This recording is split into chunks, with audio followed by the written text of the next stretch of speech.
Today in State History, we're going to be talking about Connecticut agriculture.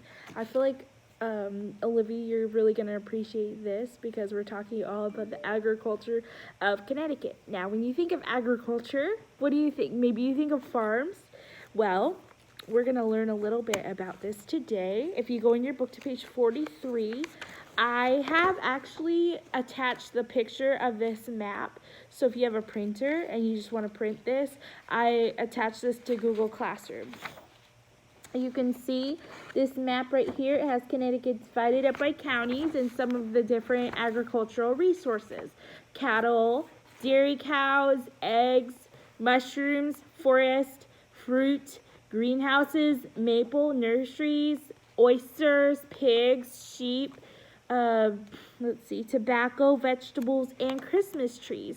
So it has Connecticut divided up by counties and has little pictures there where you can just see a nice little picture of Connecticut and kind of see where the agricultural products were. Well, Native Americans were here first before we were even here, and before the English got here, and they first were here and they farmed portions of Connecticut, and they had beans and corn and squash and plants. And then colonial settlers got here and they kind of watched the Indians and picked up some habits from the Indians, and they relied really heavily on corn, and they also used marine mud and fish as fertilizer. You might remember some of this from studying on the first Thanksgiving for Plymouth and different things.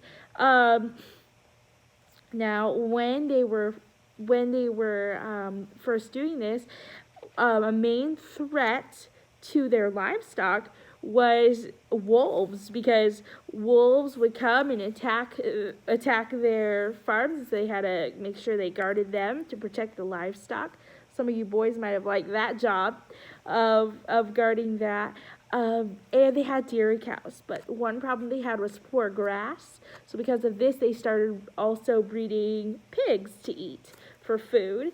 And later, they developed some more greens, and they were able to have more dairy cows. Well, over the years, we've gotten more technology, and we've developed more and more, and we have more crops and machinery. In fact, there's 5,500 farms operating over 380,000 acres. And so that's quite a lot of land, 380,000 acres. This is all statistics for 2019. So last year, there were 5,500 beef cows reported and 19,500 dairy cows. 49,000 cows altogether and 4,000 hogs. This is just in Connecticut. Connecticut, actually 60% of Connecticut is farmland, forests, and open space. So we're small, but one thing is our weather and climate is pretty mild, which it makes for a long growing season. And in 2015, our top grossing products, what we made the most money on in 2015, number one is nursery and horticulture. That was $252.9 million a year. And milk made $69.8 million that year. Poultry, $48.9 million. Vegetables, melons, potatoes, and sweet potatoes made $36.4 million, and tobacco made $35.7 million. Those were our top 5 products. Agriculture actually makes $4.8 billion a year for Connecticut. So $4.8 billion of our revenue comes from agriculture. Fruit crops are very important, mainly apples and peaches.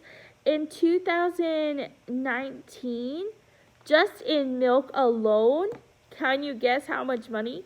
In 2019, we made $82 million on milk, over $82 million, and that means that 428 million pounds of milk was produced.